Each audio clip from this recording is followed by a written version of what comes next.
샬롬 반갑습니다. 4월 14일 월요일 큐티 말씀 나누겠습니다. 누가 큰 자냐? 누가복음 22장 24절에서 38절 말씀입니다. 또 그들 사이에 그중 누가 크냐 하는 다툼이 난지라. 예수께서 이르시되 이방인의 임금들은 그들을 주관하며 그 집권자들은 은인이라 칭함을 받으나 너희는 그렇지 않을지니 너희 중에 큰 자는 젊은 자와 같고 다스리는 자는 섬기는 자와 같을지니라. 앉아서 먹는 자가 크냐 섬기는 자가 크냐. 앉아서 먹는 자가 아니냐. 그러나 나는 섬기는 자로 너희 중에 있노라.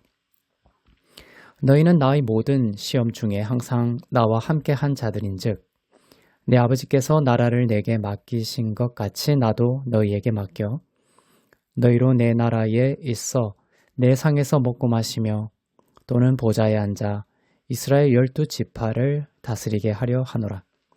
시몬아 시몬아 보라 사탄이 너희를 밀가부르듯 하려고 요구하였으나 그러나 내가 너를 위하여 내 믿음이 떨어지지 않기를 기도하였노니 너는 돌이킨 후에 내 형제를 굳게 하라. 그가 말하되 주여 내가 주와 함께 오게도 죽는 데에도 가기를 각오하였나이다. 이르시되 베드로야 내가 내게 말하노니 오늘 닭 울기 전에 내가 3번 나를 모른다고 부인하리라 하시니라. 그들에게 이르시되 내가 너희를 전대와 배낭과 신발도 없이 보내었을 때에 부족한 것이 있더냐. 이르되 없었나이다. 이르시되 이제는 전대 있는 자는 가질 것이요 배낭도 그리하고 검 없는 자는 겉옷을 팔아 살지어다. 내가 너희에게 말하노니 기록된 바 그는 불법자의 동류로 여김을 받았다 한 말이 내게 이루어져야 하리니 내게 관한 일이 이루어져 감이니라. 그들이 여짜오되 주여 보소서 여기 검 둘이 있나이다. 대답하시되 족하다 하시니라. 아멘. 누가 크냐를 놓고 다툼이 일어났습니다. 예수님은 세상과 하나님의 나라를 대비하여 설명하십니다. 세상에서는 사람들을 주관하는 자, 집권자들이 큰 자로 칭송을 받지만 하나님의 나라에서는 섬기는 자가 큰 자라고 가르치십니다. 그런데 오늘 본문은 조금 더 깊은 의미를 담고 있습니다. 엄밀히는 두 종류입니다. 하나님의 나라에서 하나님의 백성들은 큰 자인데 이 큰 자들은 다른 이들을 사랑하고 섬기는 것으로 나타난다는 것이 첫 번째입니다. 두 번째는 하나님의 백성들이 이렇게 살도록 하기 위해서 하나님께서 하나님의 백성들을 섬기신다는 것입니다. 우리가 사랑함은 하나님께서 먼저 우리를 사랑하셨기 때문이라는 요한일서 4장 19절의 말씀과 정확하게 동일한 맥락에서 하나님께서 말씀하고 계신 것이죠. 하나님은 그의 백성들을 사랑으로 섬기시고 하나님의 백성들은 세상을 사랑으로 섬기는 것, 그것이 하나님 나라의 기본적인 원리다 이렇게 가르치십니다. 예배라는 단어에도 이러한 의미가 숨어 있습니다. 예배는 독일어로 고트딘스트입니다. 고트는 하나님이란 뜻이고 딘스트는 섬기다, 봉사하다는 뜻입니다. 즉 예배는 하나님의 섬김, 하나님의 봉사라는 뜻입니다. 우리는 예배를 드린다라는 언어를 쓰지만 그것이 틀렸다기보다도 먼저 되고 본질적인 예배의 작용은 그 예배를 통해 하나님이 성도들을 사랑과 생명과 양식으로 섬기고 봉사하신다라는 의미가 있습니다. 그렇게 우리가 살아나죠. 예배를 통해. 마가복음 10장 45절에서 예수님은 섬기는 왕으로 오신 스스로를 나타내셨습니다.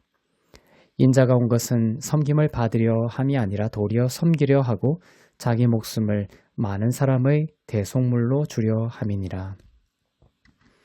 예수님이 우리를 섬기시지 않으시면 우리의 섬김은 일어날 수 없다는 것입니다. 예수님이 우리를 사랑하지 않으시면 우리의 사랑은 헛될 수밖에 없다는 것입니다. 그래서 예수님의 발치에 앉아 예수님의 말씀의 섬김을 잘 받았던 마리아는 도리어 예수님의 죽음을 준비하고 십자가 아래에서 떠나지 않는 높은 섬김으로 나아갈 수 있었던 것입니다. 마르다는 예수님의 섬김을 받지 않고 부엌에서 예수님을 먼저 섬기려 했기에 많은 것으로 근심하는 삶을 살았다고 기록하고 있습니다. 하나님의 백성들은 큰 자입니다.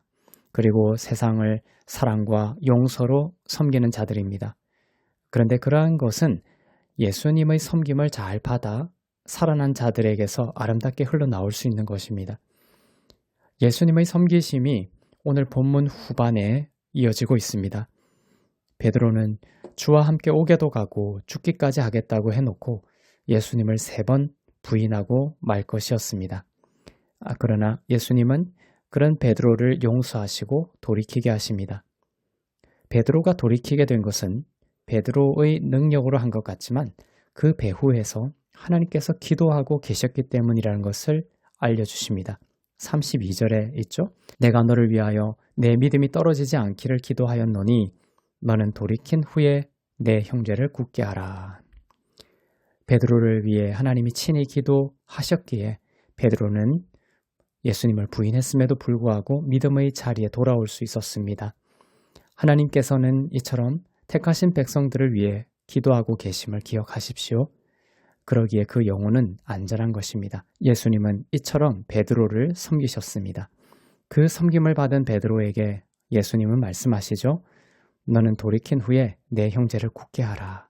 하나님의 섬김을 받고 그 섬김을 통해 세상을 사랑과 용서로 섬길 것을 명하시는 것입니다. 큰 자는 결핍의식이 없습니다. 그러나 작은 자는 결핍의식에 영향을 받습니다.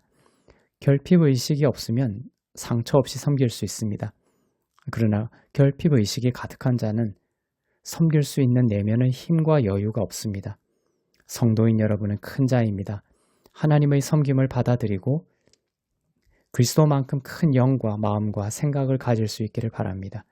그리고 세상을 용서하고 섬길 수 있는 열매로 나타나게 될 것입니다.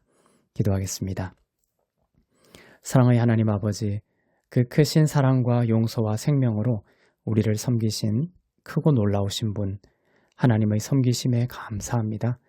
하나님의 섬기심을 감사로 받고 세상을 사랑과 용서와 생명으로 섬기는 하나님 나라의 큰 자로 살 수 있게 하옵소서. 감사드리며 우리 주 예수 그리스도의 이름으로 기도합니다. 아멘.